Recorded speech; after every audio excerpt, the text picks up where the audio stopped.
Yes, sir. Just hold on for a second. I will put it into presentation. Right. So today we will, if you can remember last time we discussed about fraud, the different types of fraud and so on. So today we have to look at the role of internal auditors in fraud detection, then discuss about the fraud management program, and then a little bit about fraud investigations. So a few more slides to do. So let's start with the role of internal auditors. So it says here internal auditors are not responsible for fraud detection. Right? So when we carry out an internal audit, we must always remember and we must emphasize to the management or to the auditee that fraud detection and fraud prevention is the responsibility of the management. It's not the responsibility of the auditor, not the responsibility of the external auditor, not the responsibility of the internal auditor. Fraud detection and fraud prevention, that is instituting internal controls, prevent fraud. Those are called preventive internal controls, which are first line internal controls. And then you have detective internal controls, which are second line internal controls. Instituting those is the responsibility of the management. That must be always stressed, because sometimes there is this false perception that internal auditors have to prevent and detect fraud. That is not the case. So that has to be emphasized. But we have a certain responsibility. There it says here in the standard, internal auditors must have sufficient knowledge to evaluate the risk of fraud. That means we must be able to carry out a fraud risk assessment. That is, when we go over a process or we review a process, we must be able to think, okay, these are the sorts of frauds that could happen in this process. So we should be able to identify fraud scenarios in a specific process or activity that we are reviewing or carrying out an internal audit. So if we are looking at the cash payment process or the petty cash disbursement process or collection and banking process, we must be able to think about and quickly identify these are the possible frauds that could take place. You could have theft in cash in safe, when it's in transit. You can have underbanking, that is where the cashier steals money, or we can have a situation where money is not banked at all, or we can have delayed banking of cash collections. So or we can have then raise receipts to wrong, fraudulent, to incorrect debt set-offs, right? So A pays, but the receipt is set off against B's invoice. So then what happens is all your debtors are incorrect. The overall debtor balance may be right, but the breakup is wrong. So there are so many different types of fraud scenarios. You must, as an internal auditor, be able to, you must have sufficient knowledge to evaluate fraud risks. That is, be able to carry out a fraud risk assessment. That's what it means. Then the second, and the manner in which it is managed by the organization. So when there is a fraud, when you carry out a fraud risk assessment, and you identify these frauds could take place, then you must have sufficient knowledge to see what controls the management has put in place and are they sufficient, adequate or not. That you should be able to do. But you are not expected to have the knowledge of a forensic auditor, whose primary responsibility is fraud detection and investigating fraud. And the other point that I would like to emphasize on is that you should also be able to identify fraud risk indicators or fraud or red flags related to fraud. Because sometimes when you carry out an internal audit, you won't detect the fraud, but you might detect a red flag. So you should have sufficient knowledge that when you see a red flag, you should be able to pick it up fast, otherwise you might not detect the fraud.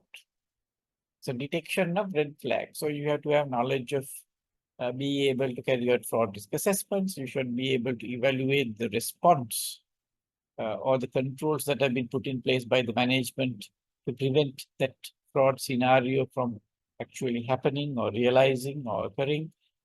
That you should be able to evaluate. The third thing you should be alert to is the possibility of fraud. There can be a fraud in this process. You must have that sort of mindset. And then you should be able to detect red flags. That is your role, that you should have sufficient knowledge of. So the next part is, according to standard, internal auditors must exercise due professional care. Due professional care. That is, of course, understood. Whenever you do an internal audit, you must exercise due professional care. You must not be negligent. You must not be reckless. You must not be careless. You must exercise due professional care. That is, what they say is, whatever you audit, whatever you review, always think that there can be an error, fraud, or non-compliance. Must always go with that sort of mindset. If you review a process thinking no frauds cannot occur in this process, errors cannot occur, or there cannot be any non-compliances with regulations or whatever, then you will, chance of you detecting an error or fraud or non-compliance is less. So always you must go with that sort of mindset when you're reviewing a process. What could go wrong in terms of an error, in terms of a fraud? What are the frauds that could occur? What are the errors that could occur?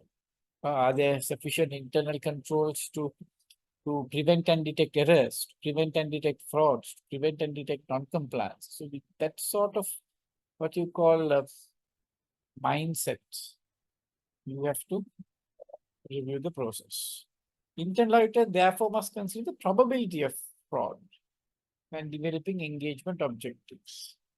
That is, when you are developing, whenever you do an internal audit, you have certain objectives, no?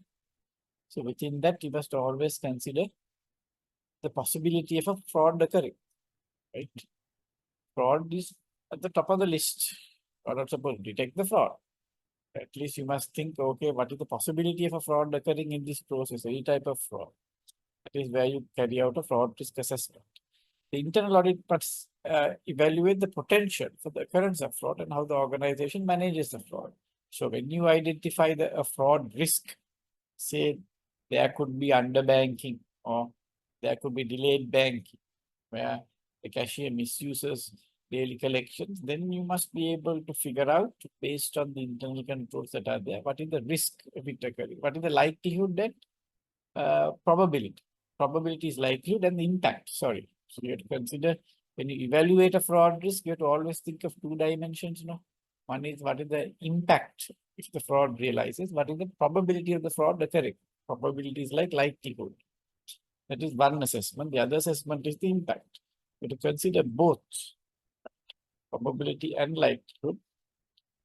And then you should be able to evaluate and see what controls the management has put in place. I mean, to manage a fraud risk, you can institute internal controls or you can transfer the risk to an insurer. There's so many options that you have. So you have to consider all that, right? The internal auditor should consider the potential for fraud risks in the assessment of control design and the choice of audit procedures. So whenever, that's what I said, whenever we, as internal auditors, we review internal control designs and we review the internal control operating effectiveness. So when we look at and see whether there are sufficient internal controls in place and whether the internal controls are properly designed, right? We have to always consider fraud risks. Without considering fraud risks, we must not think of controls, right? Whenever you are expected to review a process, must be in terms of one of the key factors that you need to control is, are the internal controls sufficient to mitigate or to prevent or to detect, to prevent and to detect fraud risks? Is one angle that you must always consider. What is the possibility of errors taking place? Not only frauds, controls must be there, not only to prevent and detect frauds, but also to prevent and detect errors which are unintentional in nature. Internal auditor should obtain reasonable assurance that objectives of the process are achieved and material control deficiencies are detect. That is correct now. Whenever we study a process, right? Let's look at the collection and banking process. What is the objective? Why do they carry it out? They carry it out to ensure that all the cash collections are promptly, without delay, banked, put into the bank account. That is the objective of the process. Timely and complete banking or intact banking of the collections. So that is the object. So then there is a person who does that. And then you see when there are sufficient internal controls in place to prevent and detect a fraud. Right? So you have to think in those lines. Every process that you review has an objective as to why it is being carried out. Process means an activity, no? At the end of the day, steps, no? So then you have to see why are they carrying out? Because a risk is anything that prevents you from achieving your objective, right? So so controls are there to mitigate the risks. If the risks can be controlled, if you have objectives, and risks are anything that gets in the way of you achieving your objectives, then the objective of having a control is to mitigate those controls and mitigate those risks. Why you have control is to control those risks, mitigate, so that you enhance the chances of achieving those objectives. It's all about controlling risks. And when you look at risks, there are so many different types of risks. Fraud risks you have to seriously consider. Internal auditor should have sufficient knowledge of fraud to identify indicators of fraud. This is what I mentioned earlier. Sometimes when we do audits, we miss red flags. We miss indicators of fraud. That's why as an internal auditor, whenever you do an audit, you're doing a procurement audit, just Google procurement red flags. Google payment red flags, accounts receivable red flags, and see what those red flags are. Because when you do an audit, if you see those kind of red flags, you should be able to think, there could be a fraud occurring. Just because there is a red flag, that does not mean that there is definitely a fraud occurring. It's an indication that it could be occurring. That would warrant you to, go deeper into that area and check more samples or whatever.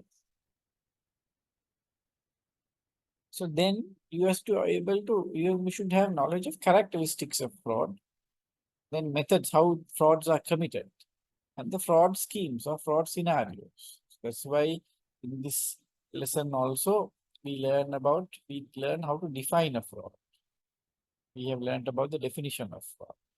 Then we learned about the different fraud types. We said you have asset misappropriation fraud, you have bribery and corruption frauds, you have financial statement fraud. Those are the three main categories of fraud.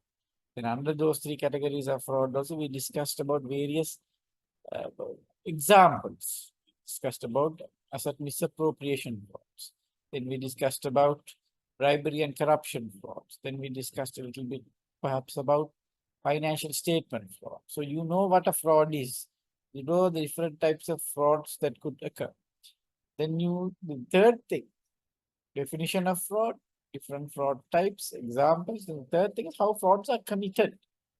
Right? So when you study about the different types of fraud, then to some extent you know how they are committed. How are frauds committed? How is a collection and a skimming fraud committed? How is a expense disbursement fraud committed? There are various ways in which you commit. You have to have some knowledge about that. Right? That's what this ABC is all about. Internal auditor should be alert to opportunities that could allow for fraud. If a fraud takes place, it occurs because of weak internal controls or deficiencies or lack of internal controls. Another reason is a lack of segregation of duties. Lack of segregation of duties, second one. Then, so they like that there are various contexts or situations that allow frauds to take place. Right? Can you remember we earlier studied about the fraud triangle? In the fraud triangle, we said when frauds are committed, generally there are three factors always present: opportunity, rationalization, and pressure. Someone has to be always pressured into committing a fraud. then no point being pressured, you need to have the opportunity. Then no point having the opportunity, you must also mentally be able to rationalize it. When all those three causal factors are present, only frauds generally take place. So one can be pressured and have some sort of a solid rationalization or justification. But if there is no opportunity, then you can't do it. So weak internal controls, lack of segregation of duties, lack of a proper code of conduct, can give a person access to certain assets, can give a person the opportunity to commit fraud, right? So, so these are very interesting areas. So what are the other opportunities? Opportunities that are there when they present themselves to commit fraud.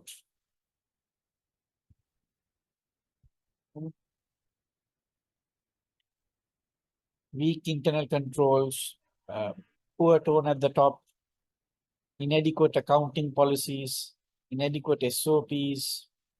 Those all give an opportunity. People, a lack of supervision, lack of supervision. What else? Same person doing the job over and over. Yeah, so it could be a lack of job rotation or too long in the same job, you know. Because we said earlier, the longer a person carries out a job, they plays the same role, the chance of him committing a fraud is higher. So like that, there are various reasons why a person might get the opportunity to commit a fraud. So opportunity is important, right? Poor tone at the top, weak internal controls, inadequate policies and procedures, lack of segregation of duties.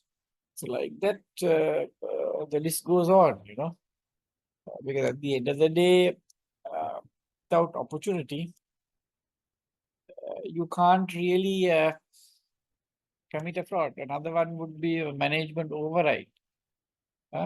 Management can sometimes override internal controls.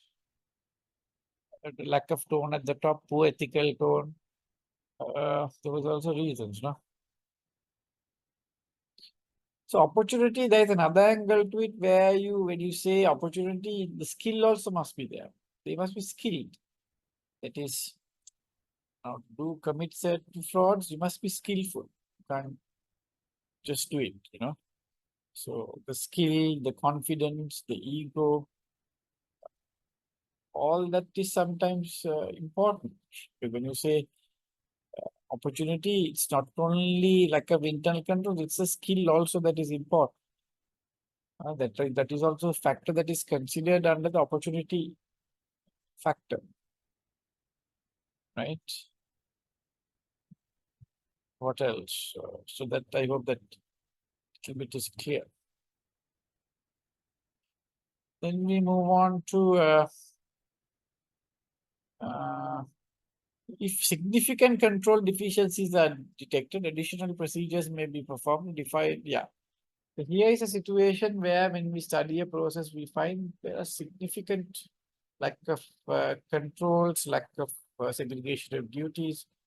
Then, of course, if that is there, we may have to increase our sample sizes, deploy the best resources in that area in terms of having senior staff do it, carry out more audit procedures. That would be important. Because when we audit also, everything is risk-based. No? If internal controls are very strong, controls are properly defined, then of course your substantive test you can use a little bit.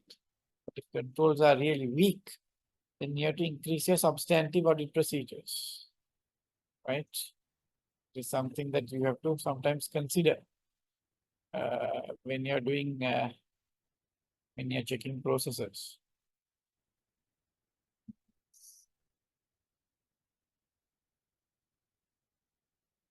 Lack of supervision also sometimes give an opportunity.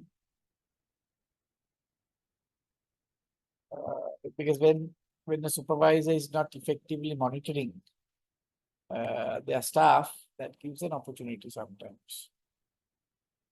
Lack of documentation, lack of audit, right? Those also can give the opportunity people to commit fraud.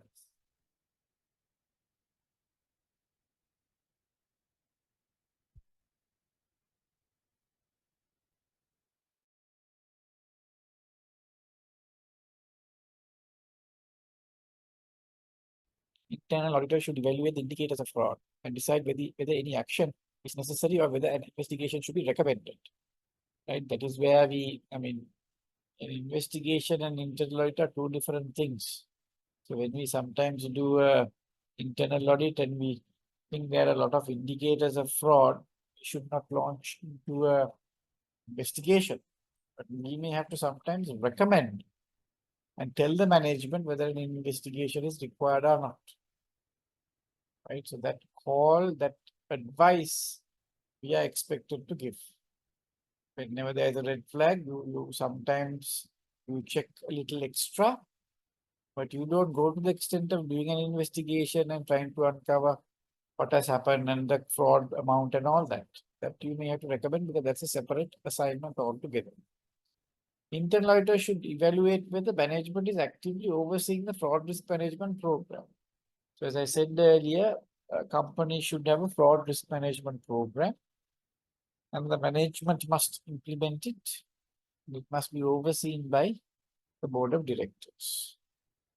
Timely and sufficient corrective measures have been taken with respect to any noted control weaknesses. So when the audit reports are sent and the internal auditor makes recommendations, the board of we can see whether management has corrected those or rectified those issues. Whether the plan for monitoring the program is adequate. If appropriate, internal auditor should recommend an investigation. So here I think what they expect the internal auditor, for example, if you are an internal auditor in a company, I suppose, you have to see whether your company has a fraud risk management program. That is question number 1. Question number 2 is you will have to see through the fraud risk management program. We will discuss this later on. Actually, the next slide is on the fraud risk management program. There are various elements in that. Can you see from 1 to 6, you have various elements. So you have to see whether all those elements are present and whether the management is implementing one and whether the board is on and off, maybe overseeing the fraud risk management program, right? The second thing that you may need to see is as an internal auditor, sometimes you recommend all sorts of things, corrective measures, recommendations are given, but you have to see whether the remedial action is taken without delay, especially at the high risk ones and the medium risk ones. Right. The third one is the plan for monitoring the program is adequate. Now here, if you look at this carefully, here can you see there are ongoing reviews. If there's a fraud risk management program, someone has to monitor it. So the management may be monitoring it. Monitoring can be done a little bit by the management itself and also the board. No point having a program, no one is monitoring. So ideally, the oversight is done by the board of directors. The management also, there will be an element of what you call implementation and some sort of monitoring also by the management needs to take place. Right? Okay. So now let's move on to fraud management program. Right? This is important because this has, as you can see, here you have to learn a little bit about controls, responsibility for controls, fraud awareness. See? Then about the investigation. How to do an investigation, to some extent they have. Okay, this module is going to introduce you to a few concepts. It doesn't tell you how fraud investigation should take place. But you have to know a little bit about what an investigation entails. And then fraud reporting, resolution of fraud incidents, communication of fraud incidents. Like that, you have certain slides to go through. So let's go back now. So can you just go through what's on the screen? And what are the components of an effective fraud management program? So you have to have a code of ethics. Company must have a code of ethics. right? Then there must be fraud awareness. What that means, we'll learn later. There is no fraud awareness among the staff, no point. Your fraud management program will be ineffective. Then you need to have a fraud risk assessment program. That is where the management carries out fraud risk assessment for all the departments. And the end result of that would be a fraud risk register. Fraud risk register. Then ongoing reviews you have. Then prevention and detection is about fraud internal controls, preventive internal controls and detective internal. Then if there is a fraud, then you have to have an investigation component also. Because sometimes in organizations, frauds take place, but there is no investigation. There must be an investigation to identify who has committed the fraud and so on. And then investigation also acts as a deterrent, because the staff, employees in your company need to know that if something, the fraud takes place, that will entail or result in an investigation. If they feel that an investigation is not going to take place, they will commit frauds. So that's why they have said, you need to have a code of ethics. You need to create awareness among staff. You need to carry out a fraud risk assessment and identify what sort of frauds could take place. You have to have some sort of internal audits to review. Then you need to have prevention and detective controls. And if things get bad and there is a fraud, you need to also have an investigation component. So these are all important. So what are controls? So before we get on to fraud risk assessment, just let's look at controls. So controls is the principal means of managing fraud. Correct? No? There must be preventive internal controls to prevent frauds. Right? For example, having an SOP, having fraud awareness training, having code of ethics, having what you call documentation and approval processes, signing off processes, having physical security or logical access controls. Those are all preventive controls. Those help to prevent frauds. So those sort of controls have to be there, and those are important aspects of the fraud management program, right? The control side. So when you talk about internal controls, the best framework is the COSO framework, right? Which we will discuss later on in the control framework units. The control environment, if you look at the COSO control framework, there are certain elements in the control environment. For example, they say the company should have a code of ethics.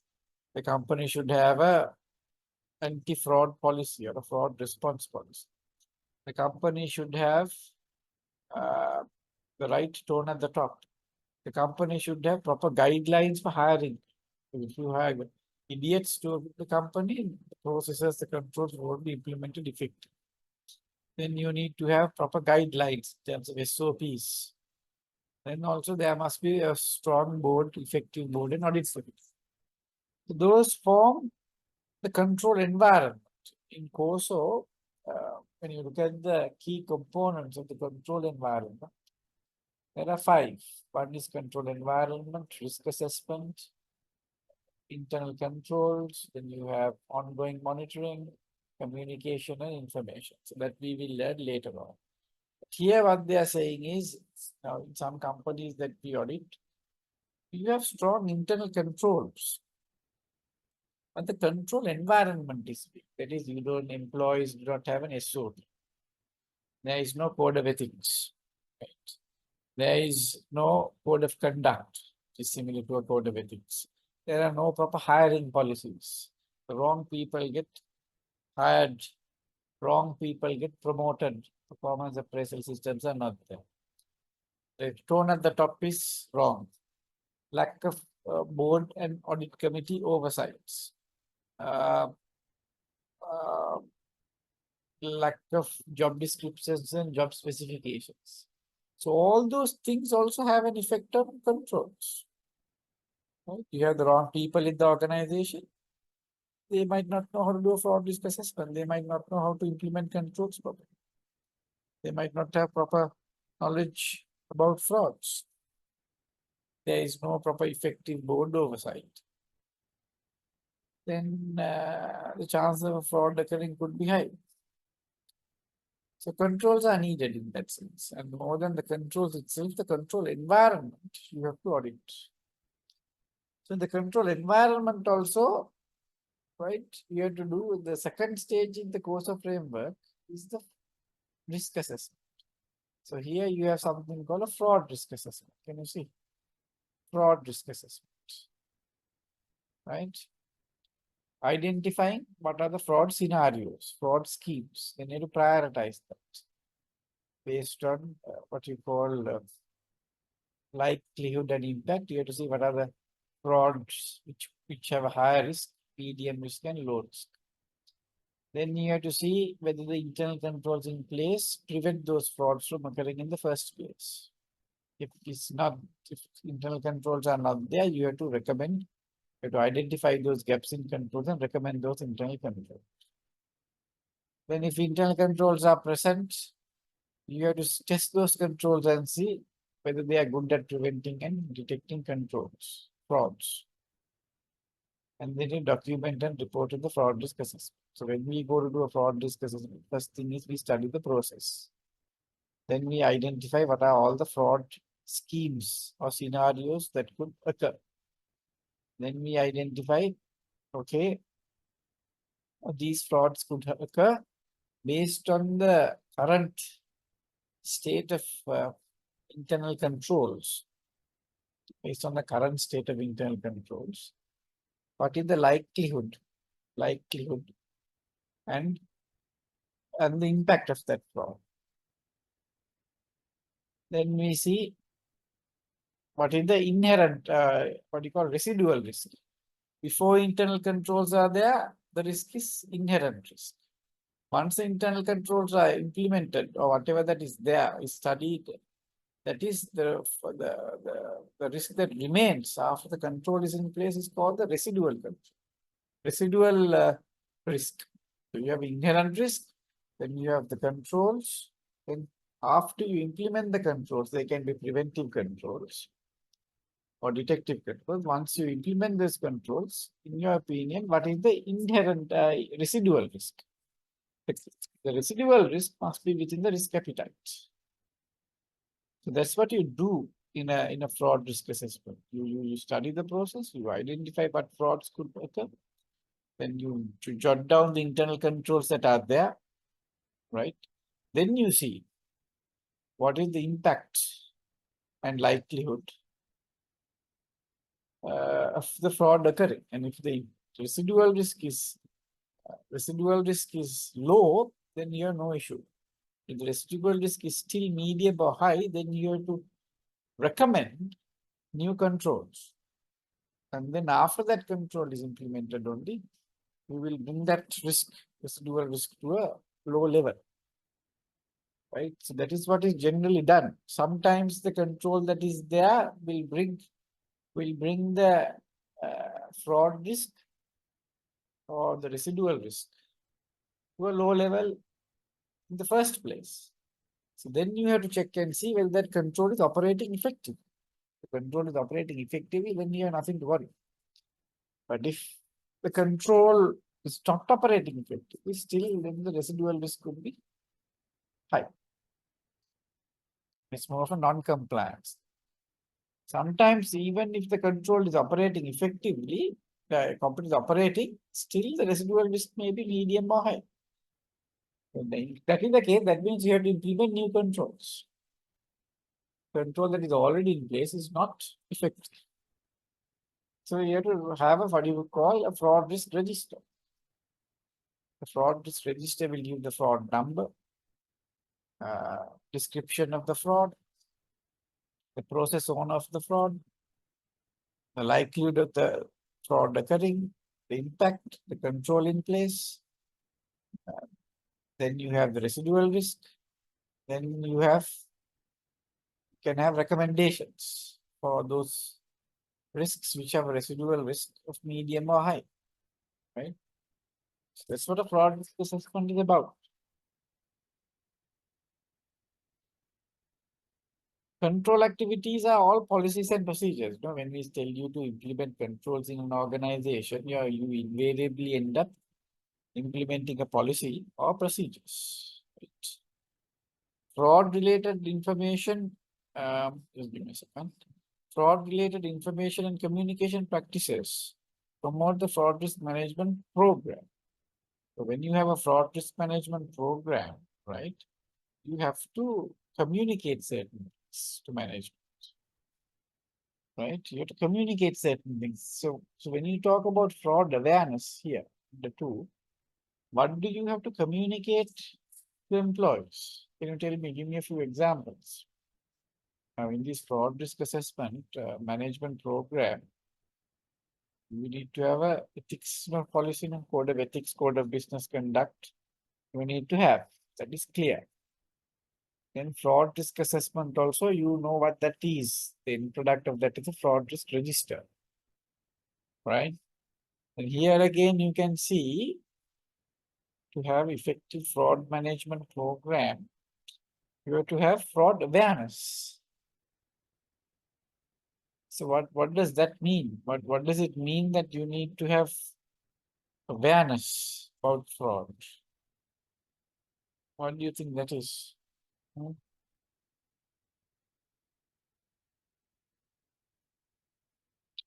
What is fraud awareness?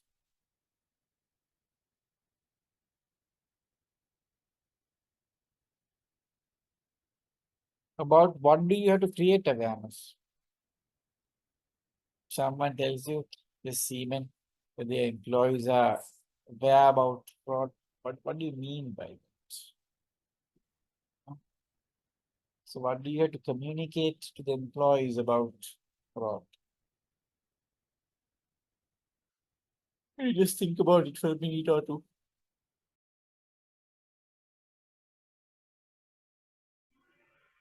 Or you educate the employees. If you do it this way, you are not doing properly, or to tell them what is the proper system to do.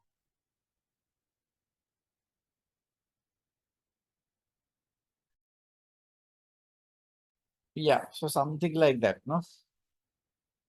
So fraud awareness, in this also, you have to read this slide. Fraud awareness, I would suppose, one is staff should know what a fraud is. Some people don't know. They see frauds occurring, but still do not blow the whistle. So I suppose being fraud aware is employees in an organization need to know what a fraud is. Second thing, they might need to know in their area of work or scope, within their scope of work, what are the, as you said, what are the different types of fraud that could occur? You know, fraud. They need to know what sort of frauds could occur. Now, if a cashier, for example, should know what are the frauds that could occur or that he can carry out. The finance manager should know what are the frauds that could occur in his department. So you should have knowledge about, create awareness among your staff about what is a fraud, what are the fraud scenarios, maybe a little bit about the red flags of fraud. Then, as you very correctly said, best practices, how to carry out their jobs. If a journal entry is supposed to be raised, how to raise it. That means awareness about how to carry out your tasks as per the SOP. Training on this SOP is important. If you know how to do it, then the chances are, if you do it that way, the possibility of a fraud occurring are less. So you need to be knowledgeable about the procedures, the policies and procedures. Then you need to know about also, I suppose, the code of ethics. You need to know about the code of ethics, because the code of ethics will also be the guideline which which tells you how to behave and what sort of behavior is unacceptable. Then you also need to know that if a fraud occurs, uh, what sort of punishments could be there. Investigation could take place. You might lose your job. That little bit. So fraud aware means all of that. And if you go to this, she says here, fraud awareness is having an understanding of the nature, causes, and characteristics of fraud. What is a fraud? Fraud triangle. What causes fraud? That is about the fraud triangle. The opportunities, the rationalization, the pressures. So what is a fraud? The different types of fraud, what normally causes a fraud, the nature of a fraud, red flags of fraud. Now, that's why they say if you can subject your employees to a fraud risk assessment, right? When you're doing a fraud risk assessment, let's say if the market of the finance department, you put all of them into a room and do a workshop. And the idea is you talk to everyone and see what are the fraud scenarios that are there. What sort of frauds could occur? How to evaluate it in terms of likelihood and impact. If you can subject your staff to a fraud risk assessment, you take them through that process, then they will become aware of what is the fraud, what sort of frauds are there, and then what are the preventive internal controls they perform, what are the detective. So then they know sometimes people carry out controls, perform controls, but they don't know why they are doing it. They don't know what fraud they are preventing through their internal controls. Now, if you're a executive carrying out a bank reconciliation, you check you review documents related to collection and banking, where you look at the bank statements and the daily collections to see whether the money has been banked intact. Don't you think if you have knowledge about what sort of frauds that you're trying to detect here, you have that knowledge that when you carry out that reconciliation, you will be more aware of the purpose as to why you're doing it, right? So a lot of people carry out internal control, but they don't know why they are doing it. That why is sometimes because of frauds, fraud detection, right? Any reconciliation is a very important detective control. So, and then training. Yeah, can you see? You have your training of employees. As Vasanta pointed out, training of employees on the current procedures, SOPs in place. You can train your employees on the code of ethics, train your employees on the SOPs. That is very, very important, right? And then the tone at the top. That also they require training. Where the CEO or whoever comes and says, Vasanta, you want to share anything? You have raised your hand. Yes, I just want to share a lot of cases I have seen when the bank reconciliation is done. Yeah. Now, only when we get the bank statement, we know the bank charges. Yeah. OD interest, of course, we will calculate and see, but we say checkbook issues or some small petty thing.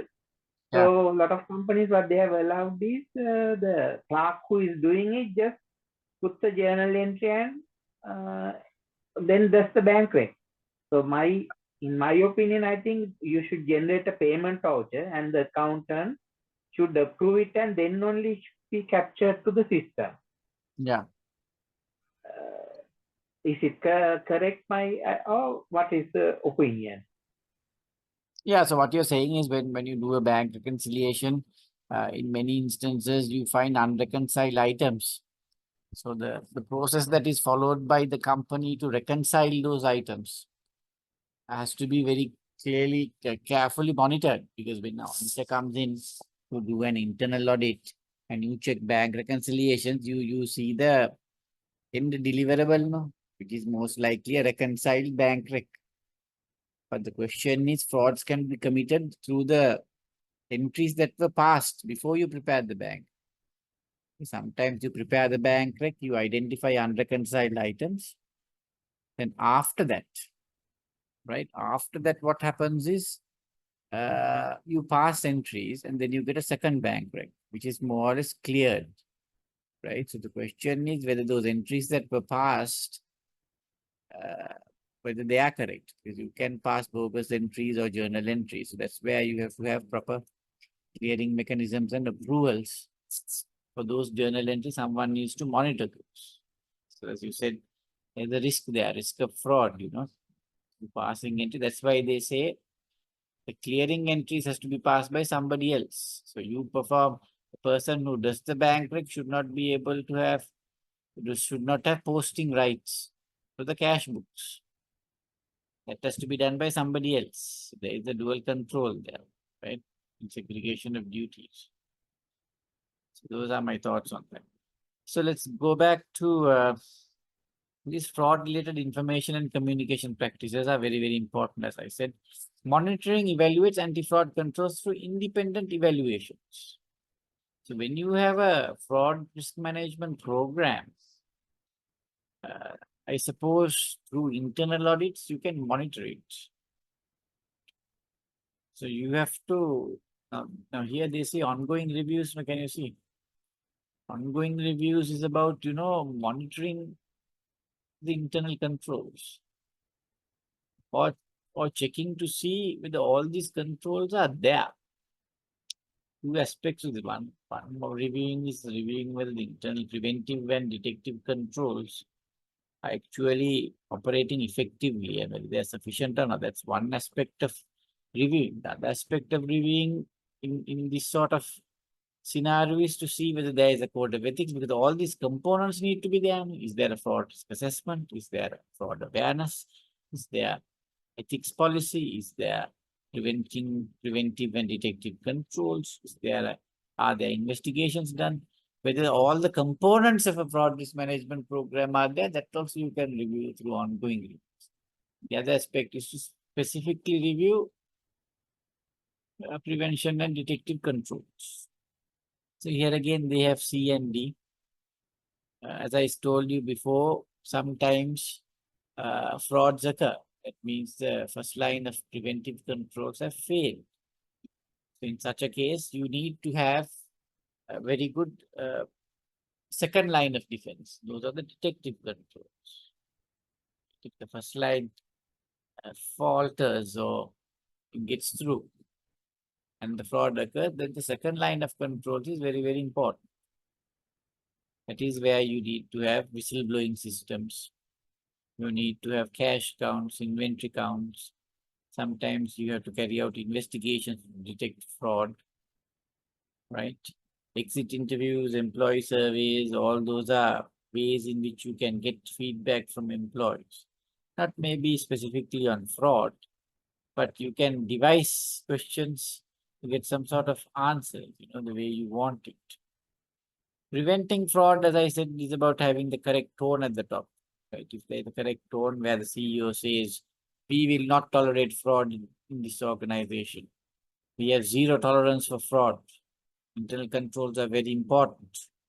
Internal controls weaknesses identified by the internal audit are taken very seriously. We take disciplinary action for non-compliance with internal control violations. If the internal audit recommends any control improvements, management must rectify it or implement it as soon as possible. So if that sort of culture is promulgated by those at the top, by the chair of the audit committee, the chairman, the CEO, then you have the right kind of tone. Now just imagine if you have a company where the CEO does not care about internal auditors, does not see any value in the internal audit recommendations. When frauds take place, they look the other way or investigations are not done. There is no SOP in place. They hire the wrong people. So if all those happen, then, the right control environment is not there. So preventing fraud by having proper job descriptions, by having SOPs, by having a code of ethics, by having proper training to staff on fraud and fraud scenarios and red flags of fraud and fraud related controls and all that training, having internal controls in terms of physical access controls, logical access controls for systems, by having procedures where documentation is maintained for transactions and sign-offs are obtained. All that helps to prevent fraud. Implementing proper segregation of duties, all that is important. You have to know that little bit. These are preventive internal controls and detective internal controls. The management, who is responsible for controls? Management is responsible for controls. It's not the auditor who is responsible. Management is responsible for implementing controls and for maintaining the effectiveness of those controls. Internal auditor's job is to assess those controls, evaluate this, to see whether they are effective and efficient, and to make recommendations to improve internal controls. Right? So our job is to help assist the organization. There's an MCQ saying internal auditors are responsible for maintaining effective internal controls in the company. The answer is wrong. Internal auditors are not responsible for maintaining effective and efficient internal. Internal auditors are responsible for helping, assisting the organization to maintain effective and efficient internal. So to do that, internal auditor must evaluate the effectiveness and efficiency of internal controls. Evaluating alone is not enough. Must recommend improvements to those internal controls. So our job is one of review and recommending. Our job is assisting the organization. Our job is not maintaining internal controls or establishing internal controls. In assurance engagement, internal auditors must assist the organization by evaluating. So what we do is evaluate the effectiveness of internal controls, evaluate the efficiency of internal controls. So when we are evaluating an internal control, the effectiveness of an internal, someone tells you, can you please evaluate internal controls? Obviously, we look at the effectiveness of internal control. So what do you mean by evaluating the effectiveness? What makes a control effective? Control is effective when it mitigates a fraud risk. Correct? Someone tells you, I say, can you see whether this control is good or not? Is it effective in terms of mitigating a risk? So in this chapter, we are looking at fraud risks. There are so many other different types of risks. So that is the risk that you have to consider. Effective in terms of mitigating fraud risks. If a control helps to mitigate a fraud risk very well, that is effective. Efficiency, we are also expected not only to evaluate the effectiveness of controls, we are also expected to evaluate the efficiency of controls. Efficiency means the cost factor. It's cost effective. The benefit must outweigh the cost. No, to implement the control is 50,000 to implement. The loss that can be prevented is 20,000, right? Then we have to see, the cost is more than the benefit. It's not efficient. Efficient is about carrying out an internal control at minimum cost, but it has to be effective. How do you reduce the labor, the cost, the material going into that internal control? It's about carrying out an internal control perhaps in an automated way, or a control automation of a control, costing less inputs, less time, less resources. That is efficiency. Internal auditors are not responsible. It's very important. We are not responsible for designing controls. We don't design, we don't draft, we don't implement. We only review and recommend. However, internal auditors acting in consulting role can help management identify and assess risks. So the key word here is to help. Our job is not to identify and assess fraud risks, but we must help manage. We can help them. Help. Can you see? Because if we We can be like a consultant and help the manager. If the management has identified certain risks, we can say, no, there are some more you can identify. You should evaluate the risk in this way. The internal control that you have implemented does not effectively mitigate that fraud risk. So we can play a consulting, but we must not manage. We must not implement. We control. We must not, if we identify fraud risks, if we evaluate fraud risks, we are performing a management function. You can't do a management function. Internal audit is in the third line of defense. But what happens is when we are called upon to do a internal audit according to the standards, the internal audit has to be risk-based. They tell us an internal audit must be based on a fraud risk assessment. It's a requirement of the standards, must be based on a risk assessment. One of the risks is fraud. Internal audit is based on a fraud risk assessment. It's a standard requirement. Standard requires our internal audits to be based on a risk assessment. Everything that we do is based on risk. So in that sense, when we do, we have to independently identify and assess risks. But we have to be careful. So our internal audit has to be based on a documented fraud risk assessment. That's what the standard says. So very helpful if the management has already done it. But the management can't turn around and say, you have to do it. Right? That is wrong.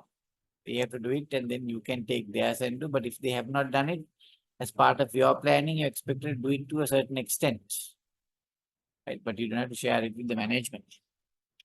Internal auditors are also in a unique position within the organization to recommend changes to improve the control environment. Yes. The control environment is about the tone at the top, the SOPs, the allocation of the delegated authority, how authority is delegated in the department, the reporting lines, looking at the organizational structure, looking at the hiring policies of staff, the promotion policies, what else? The code of ethics, code of conducts. That's the environment. If you can have the best control, but if your control environment is wrong, then frauds will occur. Right. So fraud awareness also, I think we covered it. I don't want to go through that. So we will quickly move to the next slide. Yeah. Fraud awareness. So can you go through this here? Types of fraud, code of conduct. Some companies have core values. We have to communicate that. One of the core values that you generally have is honesty and integrity, right? Fraud essentially is the falsification of transactions. Yes. As an auditor's examination of transactions of fraud test the existence assertion. Yeah. All right. So we'll move to the next one. Forensic auditing. Forensic auditing. Right. So what is a forensic audit? And what is an internal audit? So can you just go through what's in this slide? So now next what we have to do is we have to learn about forensic auditing and fraud investigation. Then we learn about policies and procedures. Can you see here? Sometimes internal audit departments are called upon to do fraud investigations. Can we do it? Does it impair our independence? Then we have to learn a little bit about investigation plan, right? Then how to interrogate employees. There are 2 slides on that. Then fraud reporting. Then resolution of fraud incidents is how at the end of investigation, what happens? Communication, opinion, and fraud related control. So it's we have a few more slides. So we'll take a 2-minute break. While I take a break, can you just go through this slide? And then we'll discuss what a forensic audit.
So what is a forensic audit?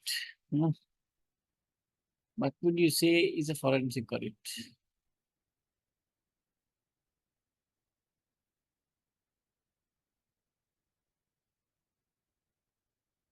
So forensic audit is an audit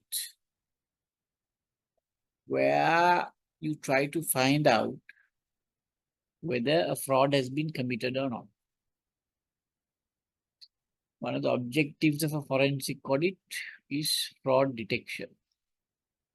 When you do an internal audit, you don't have to detect fraud. But in a forensic audit, the management wants to know, has a fraud occurred? So forensic audit is an audit that is carried out to see whether a fraud has been committed or not. In a forensic audit,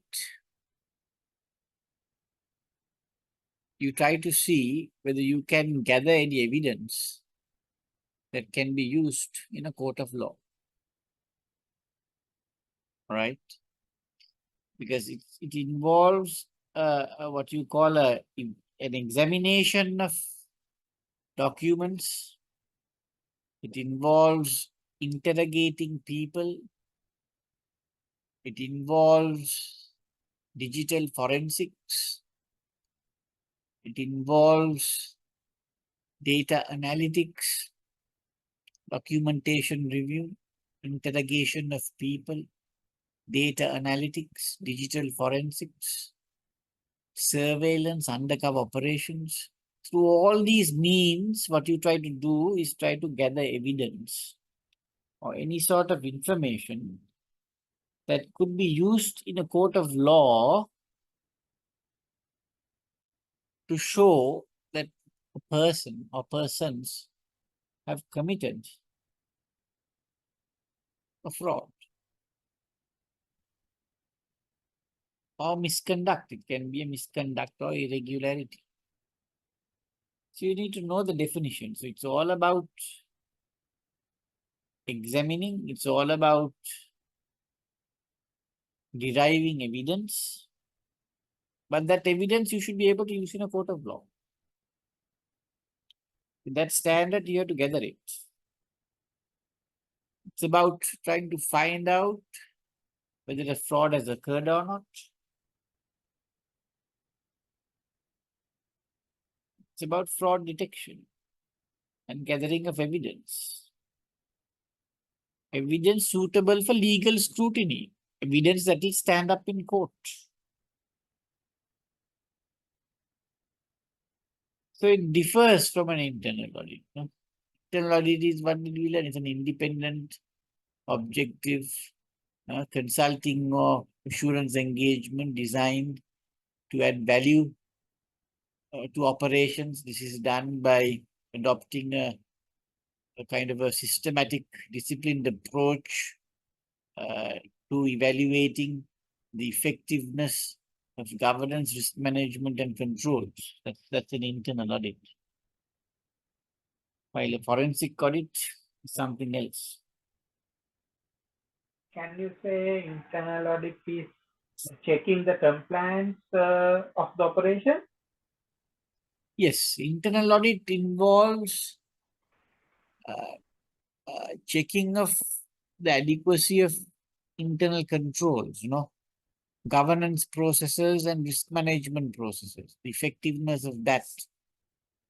And when you look at all that, it's about seeing whether internal controls are there, sufficient internal controls are there to safeguard assets, whether sufficient internal controls are there to ensure compliance with laws and regulations, whether sufficient internal controls are there to ensure the integrity of financial and management information, to see whether proper internal controls are there to prevent and detect fraud, right? To see whether proper internal controls are there to carry out operations more efficiently. So there are various angles. So as you said, correct, checking for compliance with rules, regulations, internal policies, procedures is also an important aspect of controls, internal audits. So that is what is there. So sometimes when you do investigations, you have to go to court and provide expert witness, expert testimony.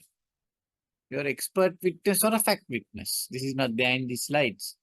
A fact witness is where you go and do, now when we do a forensic audit, we go to courts and we give factual findings. We don't give opinions, no. When you do external audit or internal audit, you give an opinion or a conclusion, right? So that's why they say a forensic audit is not actually an audit, because an audit entails an opinion or a conclusion to be given. So you provide forensic services, because you don't give opinions, no.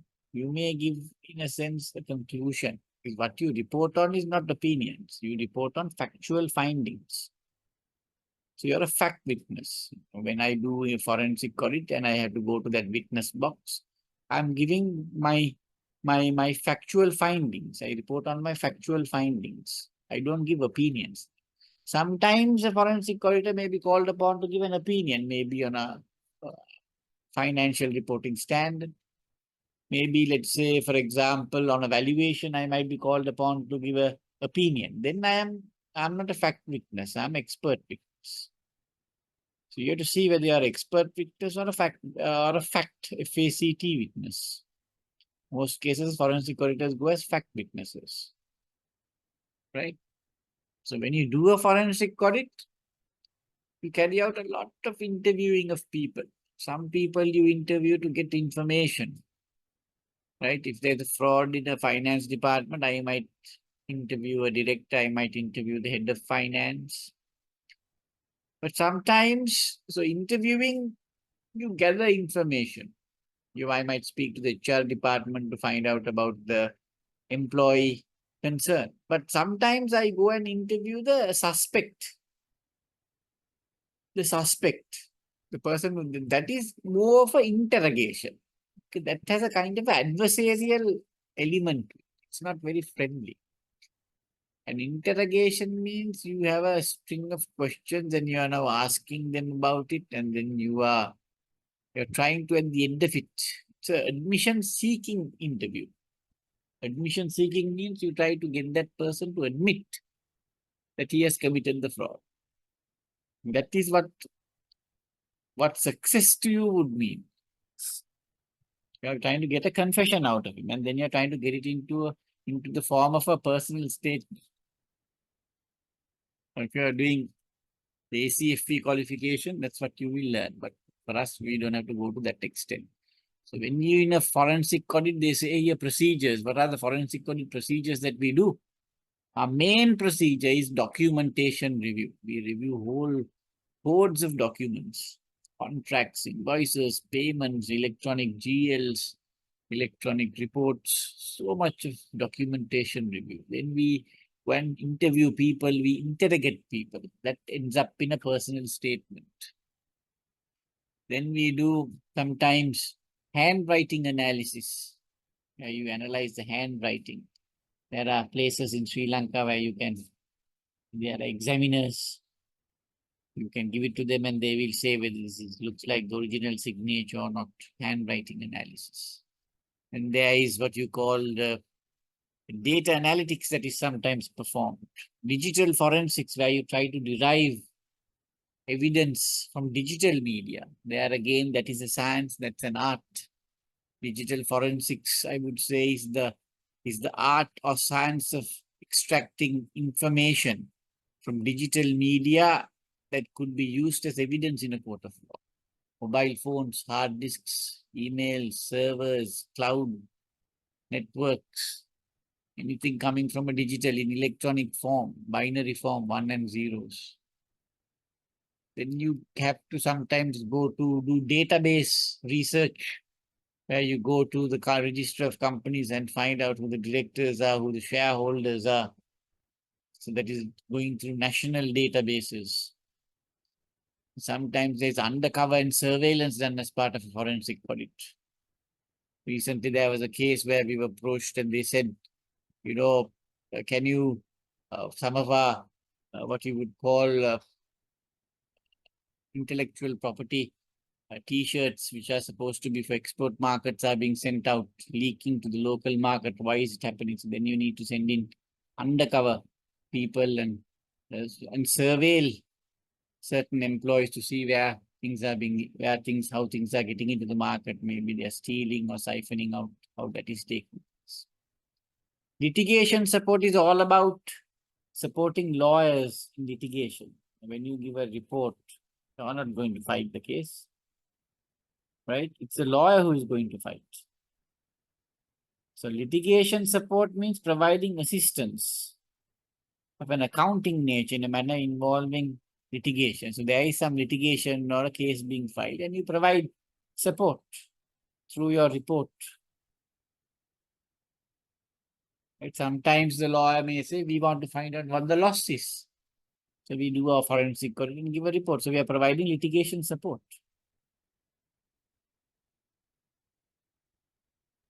Litigation support means they say it's the process of consulting and assisting lawyers for court cases.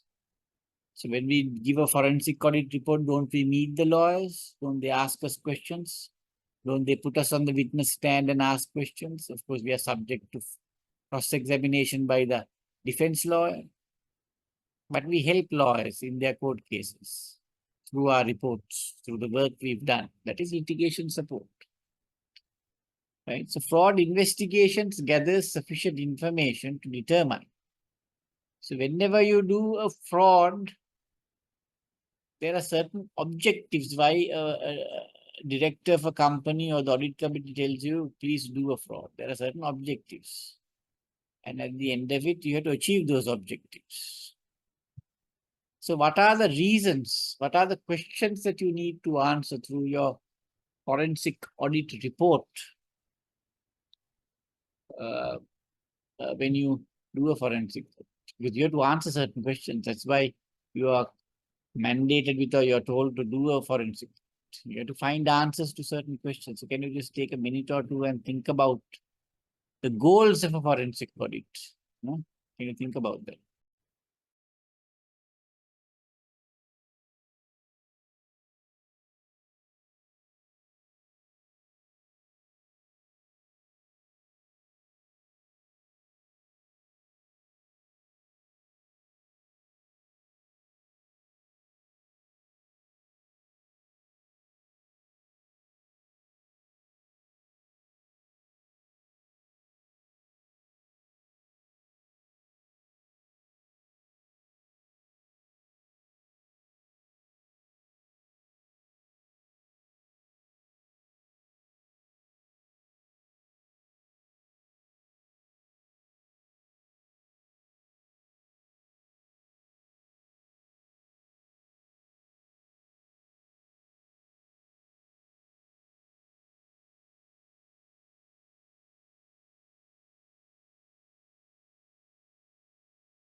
So, what are the goals of a forensic audit?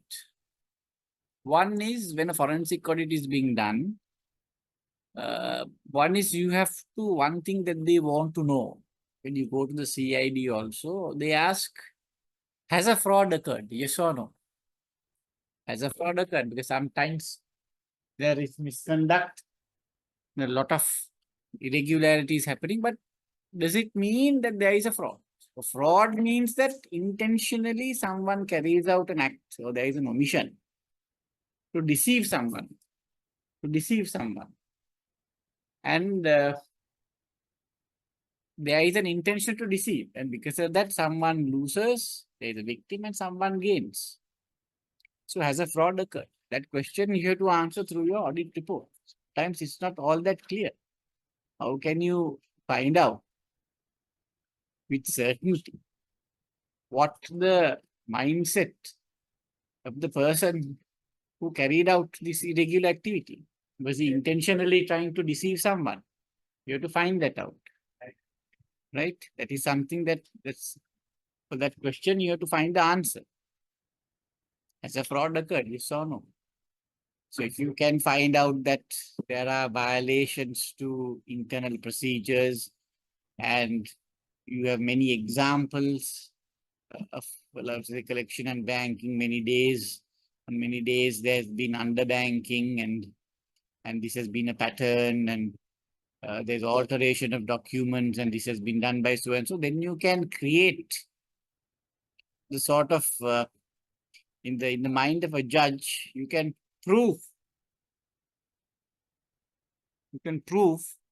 that this fellow has intentionally trying to deceive and has carried out a fraud. So to that extent, you have to gather your information. Then the second question is they would want to know, what is the fraud that has happened? What is the fraud? How was it carried out? Who is involved? One person or many? For how long has it been going on?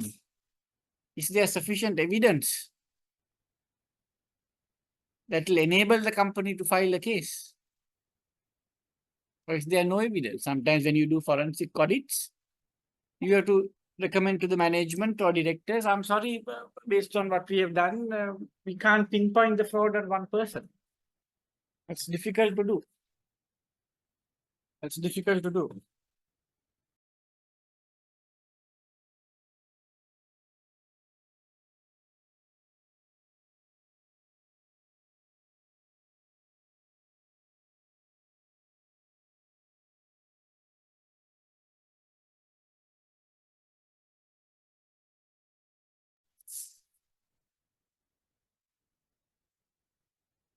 So you have to tell the management, you have to advise the management on what the next steps are.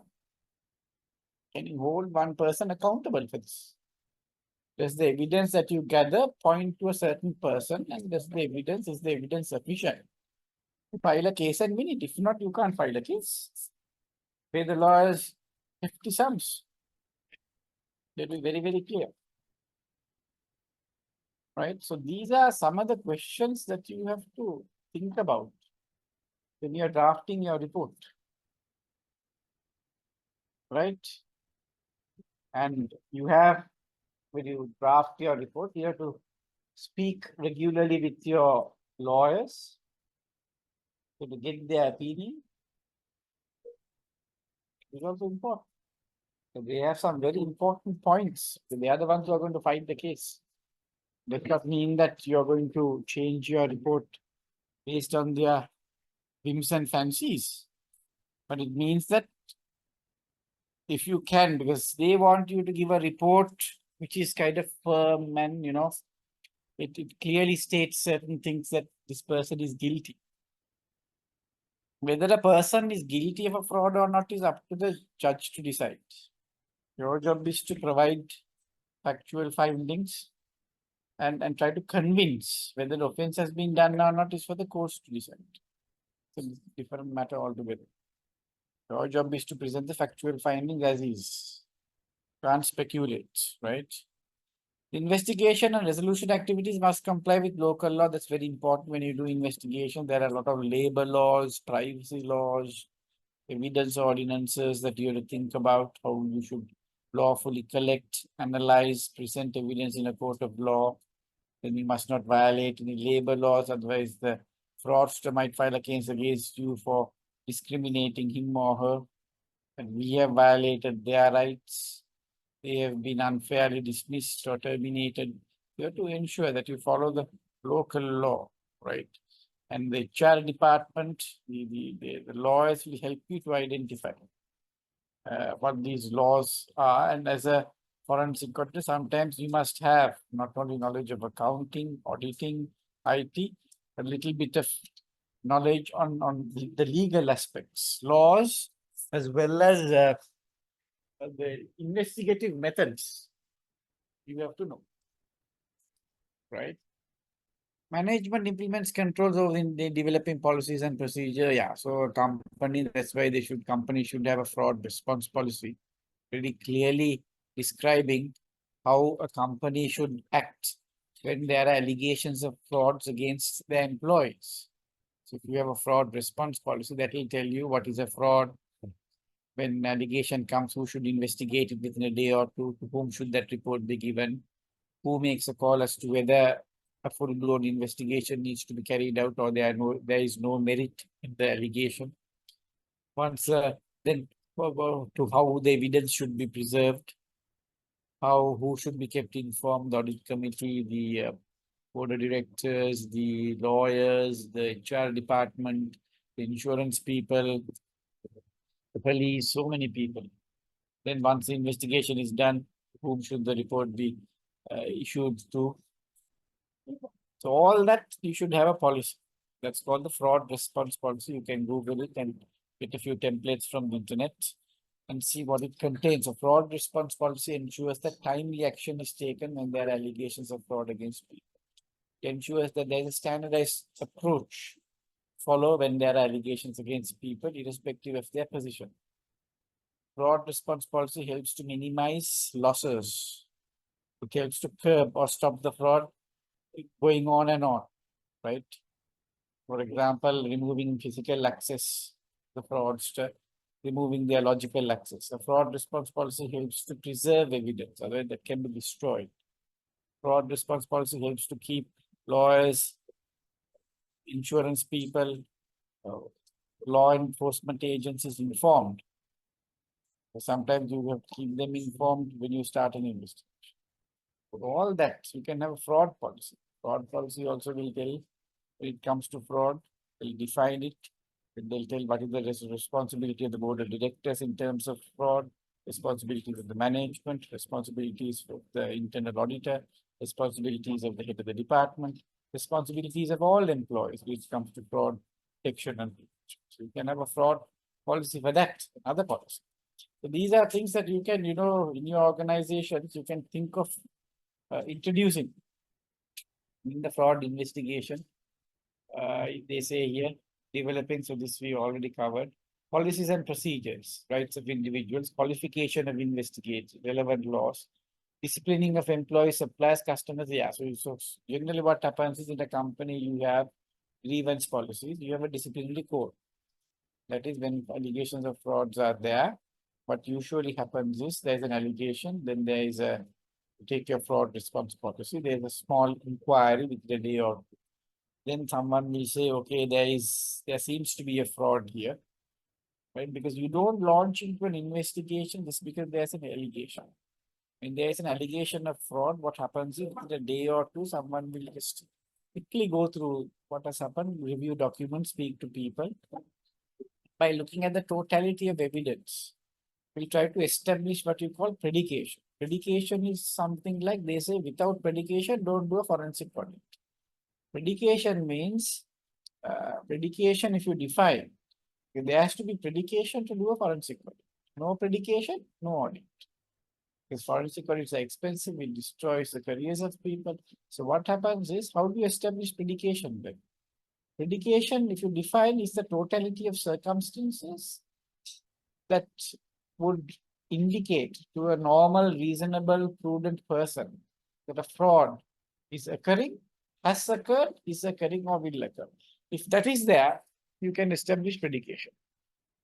So within a day or two, the head of the department will quickly go through documents. So a call comes saying the cashier has carried out a fraud, right? Immediately, the head of the department within a day or two will carry out, look at certain documents, speak to certain people, and issue a report within 48 hours. That report will say, yes, by the look of it, it looks like a fraud has occurred or is occurring. Then you establish medication. Then someone makes a call, let's launch into a full-blown investigation. That might take a month or two. Initially, you may have detected a 20,000 fraud, but the full investigation will disclose a 20 million fraud. Sometimes when you do that initial inquiry within a day or two, you might come to the conclusion, no, there is no truth to the allegation based on what you looked at. Then they might decide there is no need for an investigation. You close it at that, but that has to be properly documented. So that is there in a fraud response policy, right? And when you, so some companies have a disciplinary code which will very clearly say what are the minor disciplinary, major disciplinary actions, what sort of disciplinary action will be taken, a letter of caution, letter of warning, reprimand, a demotion, termination, with all sorts of disciplinary action that could be taken. So when the allegation is there, as I told you, there will be an inquiry, small day to 1 day, 2 day thing, and then the investigation. Investigation will throw out a report, which is called a forensic audit report or investigation. That will very clearly say who is responsible and what. Based on that, the HR department will formulate a charge sheet. Issue that charge sheet to the employees saying these are the charge 1, 2, 3, 4, 5. Tell us why we should not take disciplinary action against you. Then the employee will respond, and the responses, the charge sheet and the responses are passed over to a disciplinary committee. Disciplinary committee might be headed by a external judge or some retired labor guy. You may have the HR manager sitting there.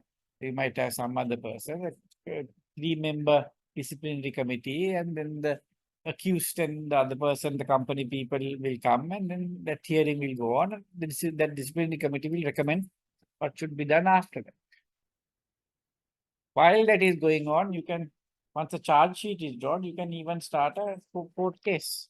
Once a fraud, what you call the fraud report is issued, you can go to the CID and file your case at the fraud bureau or the special crimes investigation units at police stations or the fraud bureau or the CID.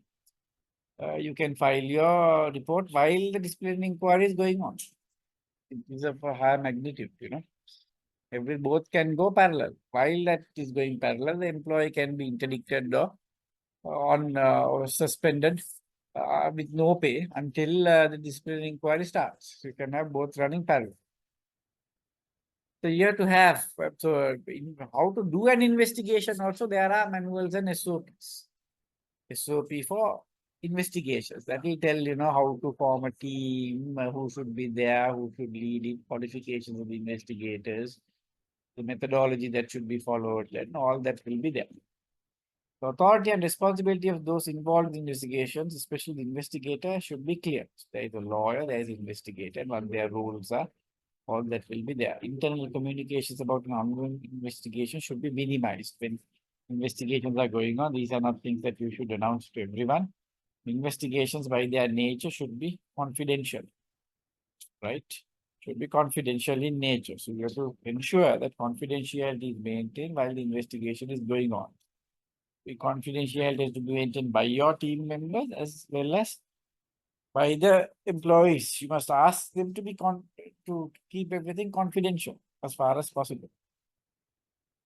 A policy should specify the investigator's responsibility for determining whether fraud has happened. So all that will be there in this investigation policy. Investigation policy will tell you how the investigation should be carried out, what should be the goals of the investigation, what should the investigation, the report has to be issued, and the report should identify clearly these things. These are the goals of the investigation, and the investigation, how long the investigation should take place. That there should be an investigation leader, the responsibilities of the leader, and all that will be given in the investigation policy. Right. So then we move on to slide 18. The responsibility of the internal audit activity. here it's a little tricky. Sometimes, if you look at the big banks, they have the DGM internal audit, under whom there will be an internal audit AGM and an investigation AG. So the investigation aspect is separate. The internal audits are done by the internal audit function, that line under one AGM. The investigations could be done under another AGM. Right? So the internal audit staff are not involved in investigations. There can be a conflict. You have done the internal audit of procurement last year, and then now you're called upon to do an investigation. There might be a conflict of interest. The procurement audit, you may have said everything is fine. Now you're going to do investigation. So you might be biased. Might also feel embarrassed if you say there is a fraud now. You audited that department. There's a what you call your independence is impaired. That's why they have separate teams. But all of them could report to a head of internal audit. Some companies will have a separate investigation department headed by one person, separate internal audit headed by internal audit. Some companies will have two divisions like that, with one head, So the question here is, what is the role of internal audit in investigation? This should be clearly identified in the charter. Some internal audit charters will say internal auditors should not be involved in investigation. No involved. Sometimes you may be involved, and if you are involved,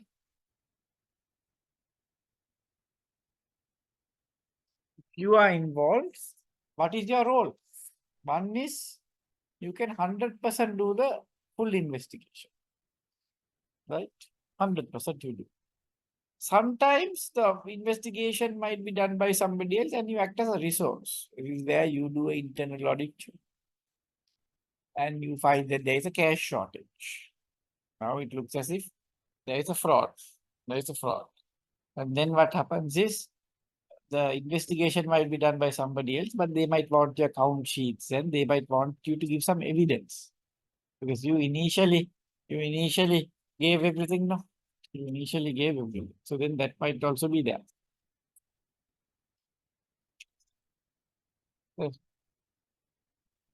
So sometimes you might act as a resource. Might want you to, you might be a witness. They might want your working sheets. They might want your a statement. They might ask from you what happened. You're a resource. Sometimes you avoid involvement completely. So you have to see. One option is you don't get involved at all. Second option is you do the audit investigation. Third option is you're just a resource. So the role you play depends, but it should be clearly defined in the charter. If you are going to do investigations, that must be explained properly in the charter, right?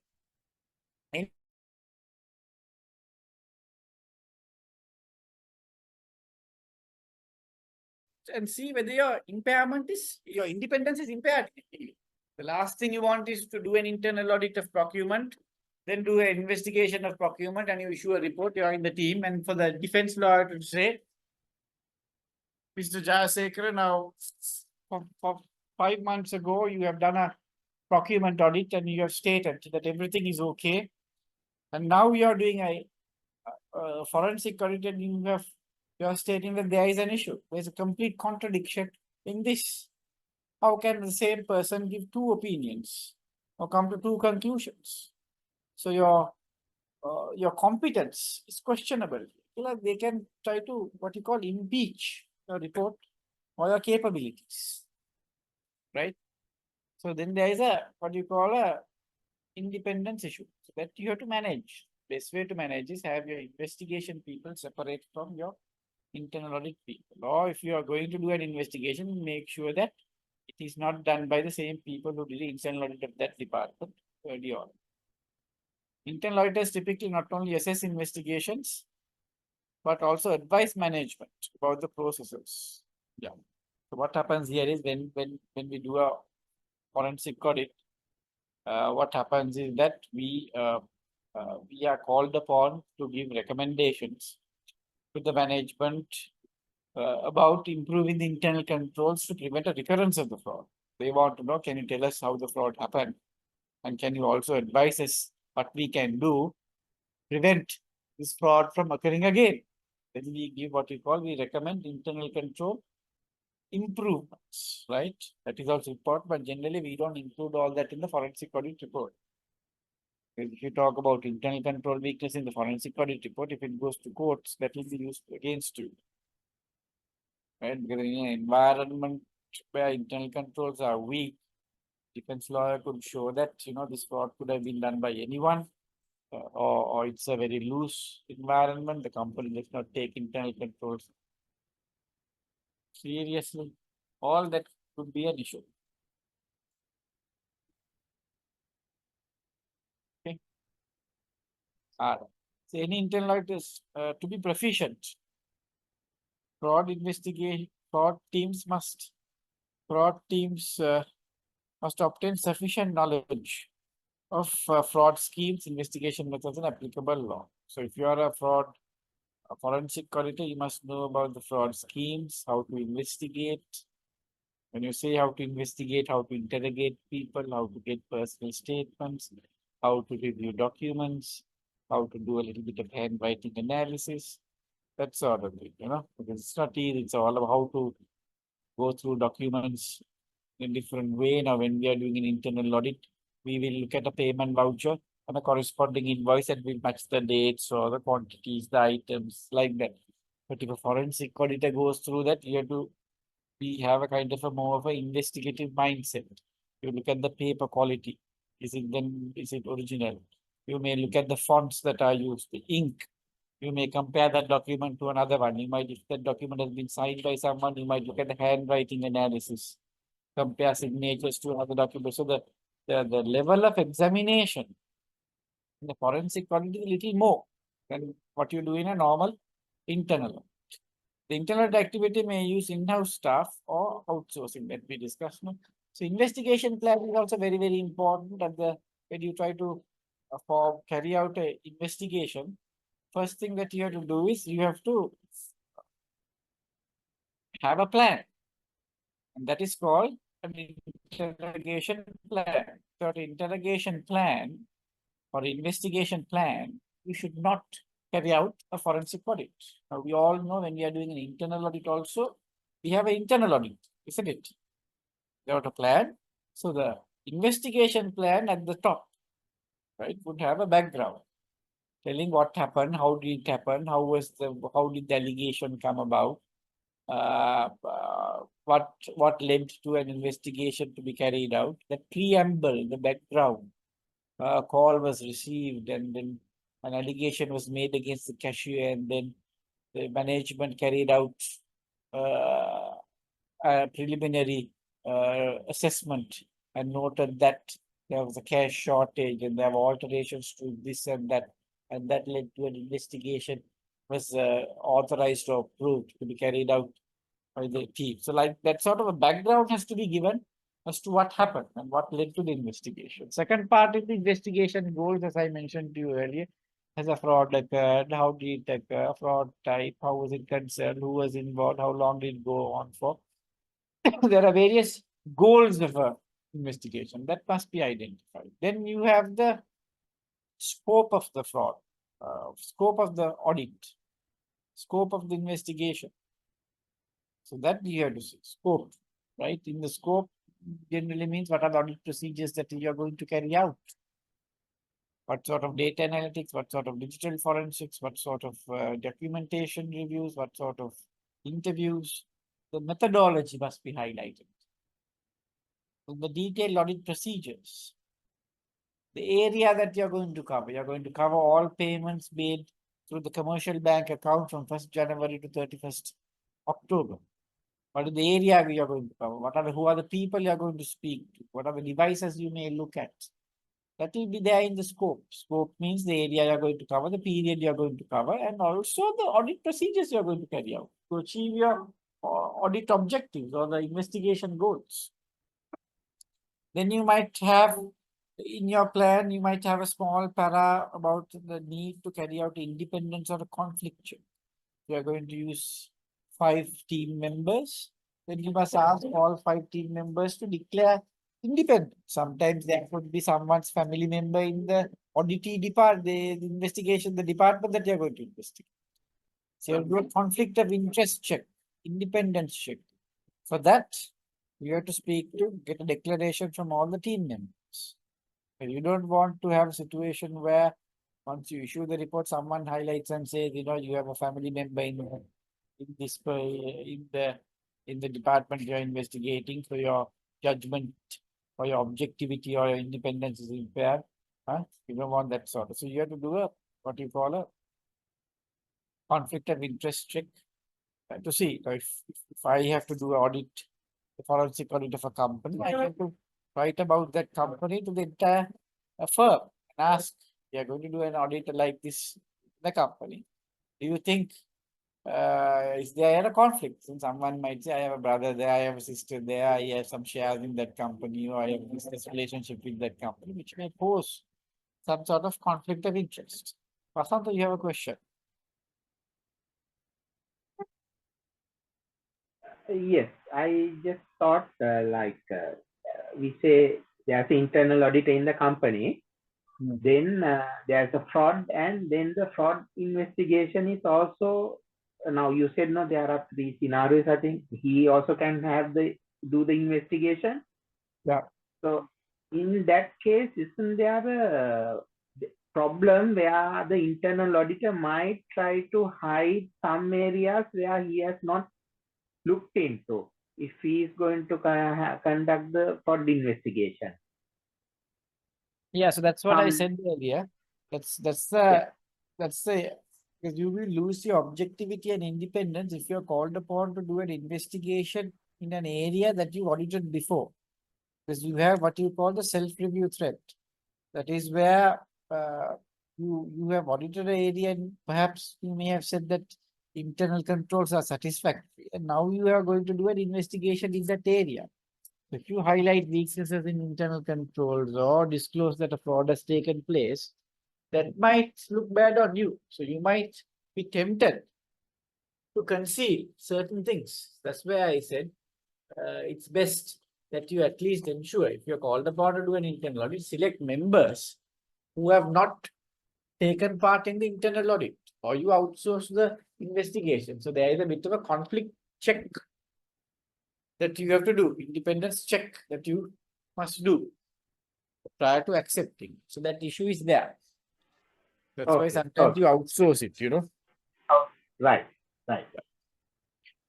So then another thing that needs to be included in the investigation plan, apart from the background, then you had audit scope section, then you had a independence and conflict of interest section where you say this has to be done and then this has to be minuted, then independence declaration must be obtained. Then you might have another section on the team members and their roles. So there you will say so and so is the investigator head. And under that, there will be 3 digital forensic experts. There will be 1 mobile forensic expert, 1 computer forensic expert, 1 accountant, 2 auditors, 1 industry specialist.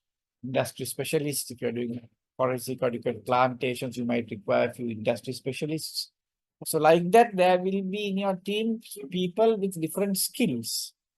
And they will be reporting to various people. There will be a data analytics expert. So there will be people with different skills. So you have to form an investigation, what you call an org structure, clearly identifying who is reporting to whom and who is ultimately the digital forensic guy might give his report to an accountant. Accountant might give his report to a computer forensic specialist. So you have to establish the reporting lines, the organizational structure. That is important. Then you might have in your plan a section for perhaps gathering of evidence. The evidence can be in the cloud, evidence can be in the homes of people, evidence can be in the backup server, primary server, evidence can be in mobile devices, in emails, in networks. So you have to, evidence can be in the building that you're auditing, it can be in some archival, in some other location in Muthurajavela where the documents are archived. So evidence can be anywhere. You have to plan the gathering of evidence. Sometimes they may tell you, look, go back and look at 10 years of records to see their company document retention policy is 5 years. And they are using SAP for the last 5 years. Before that, they've been using QuickBooks. So now how to restore details of QuickBooks. So you have to plan all these things. If they destroy documents in 5 years, then there is nothing to audit. No? Because you need originals for your audit, right? So things like that you have to plan. So you might have a section for, how to plan the gathering of audit evidence. Then another section that can be is the logistics. Logistics. If you're doing it outstation, the accommodation, the meals, the resources you need, software tools you need, printers, fax machines, mobile phones, scanning machines, all that you might have the logistics, that aspect. So like that, you have so many things in your investigation plan, then whom to keep informed, right? Whom to keep informed, and what are the reporting mechanisms? Sometimes you may have to give a final audit report. Sometimes you may have to give progress reports. Might have to make presentations periodically. So the reporting aspects also have to be clearly documented, right? So all these things, it's like similar to a internal audit plan where you have the objectives, the audit procedures, the scopes, who is reporting to whom, and how you should gather the evidence and keep it. So all those can be what you call documented in the investigation plan. So here also you can see, see identifying who carried out. These are the goals. Then you can see what caused the fraud. That is also important. The motivations that led this. We said that the fraud triangle, people have the opportunity must be there, they must be motivated, and they must be able to rationalize it. So you can talk about the fraud triangle. You can say the cashier had financial difficulties, and these are the internal control weaknesses that gave him the opportunity to do it. This is how he rationalized it based on your interviews with him. So the cause of the fraud is important. The root cause. That root cause can be explained in terms of the fraud triangle. And then the extent of the fraud, how much was lost, because at the end of the day, you have to quantify the fraud. You want to file a case, you have to tell how much was stolen. Quantification of the fraud is very, very important. Extent of the fraud. Then determine the methods used to perpetrate the fraud. How was the fraud carried out? Through cancellation of receipts, or passing bogus journal entries, or preparing altering documents, or creating fictitious documents. You have to know that. Documenting and preserving evidence. Once you collect the evidence, you have to preserve it until you present it in a court of law. When we audit, so you have to preserve all the original sum. How do you do that? You have to maintain a chain of custody.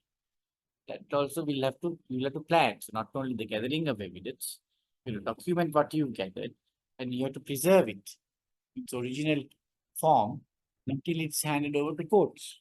That area also you will have to have some sort of what you call a section in your investigation plan to ensure that the evidence is preserved until you hand it over to the CID or whatever. Gathering evidence using surveillance, yeah, you can gather evidence through interviews, written statements, that is there. No? The plan will also tell, these are also other things. All evidence obtained should be recorded chronologically in a log or inventory. It's about maintaining the chain of custody. Right? When you get the evidence from the time you collect it to the point where you hand it over to court, you must maintain a log or a register. The chain of custody, who was the custodian of that document. It's like picking up a gun from a crime scene. From the time you picked it up, you give it to another cop, and police officer gives it to the driver takes it to the lab puts it in storage, the analyst comes the next day. So who held it? Where was it kept? That record is very important to prove from where you got the evidence, and also to prove that the evidence has not been altered or changed by anyone who is not authorized. Right? When you can show in court that this evidence was held by only these people, then you can prove that it was not altered or destroyed by anyone else. And some people have authorization to review it, analyze it, and all that. So you can show these are the only police officers held it. This was not missing, or it was the chain of custody was not broken at any place. If the defense law is able to prove that the chain of custody was broken, it's like a laptop. If the officer shows that the laptop was missing, or they couldn't find half an hour who had the laptop, then they will say someone has tampered with it, and all evidence in that laptop should be thrown away because we don't know what alterations were done. So then the judge might say, throw it out. So all the evidence from that laptop would be lost. So you can get evidence from letters, files, records, IT, right? And then phone records, customer vendor information from contracts, public records where you go to register of companies or registration department, vehicle land registry, RMV.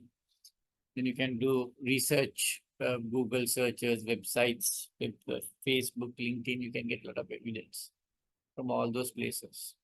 Investigation should be coordinated with management, legal counsel, and others. So it's a coordination.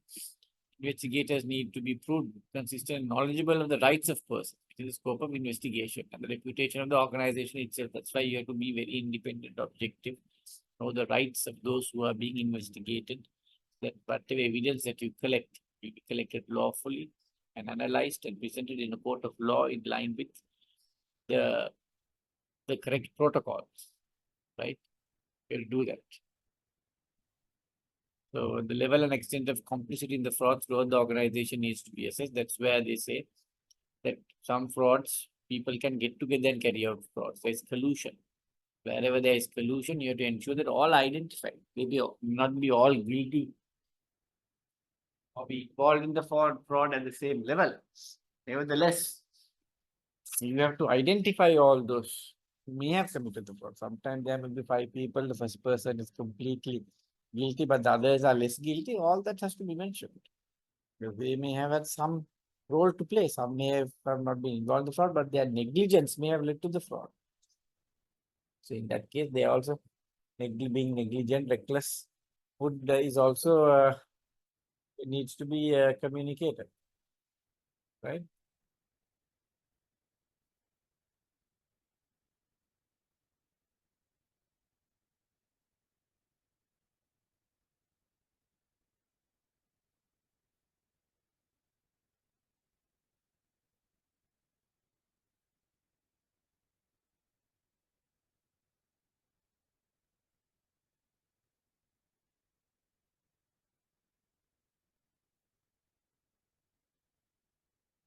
Right. So can you read 7 and 8, bullet point 7 and 8?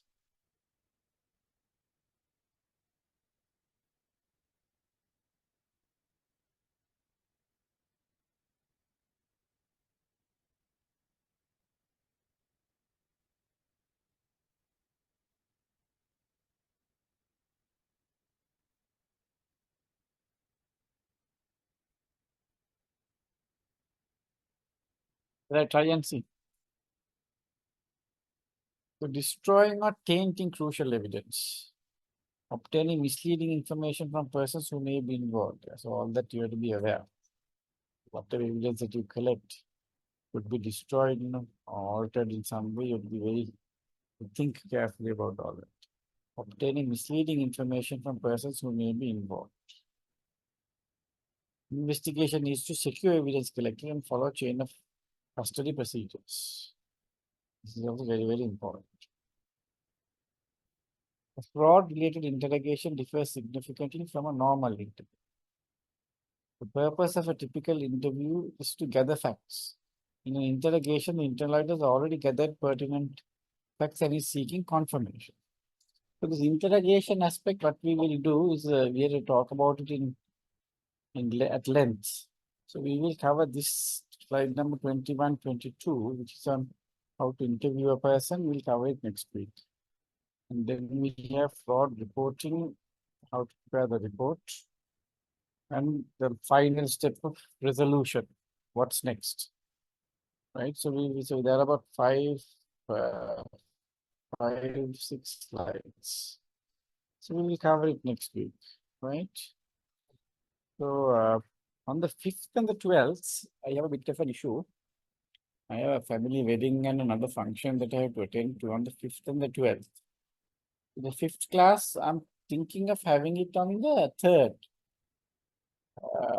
just see whether that is okay. The 5th class on the 5th of December. Next week we can have, there's no issue. But the 5th December class, I'm trying to have it on the 3rd evening. It's a Tuesday evening. Next week, 28th, 28th I can have. I will do the next week's class. 28th and then back again on the 3rd. 3rd of December instead of the 5th. All right. So thank you very much for joining. Do you have any questions you would like to ask? Not we can conclude for today.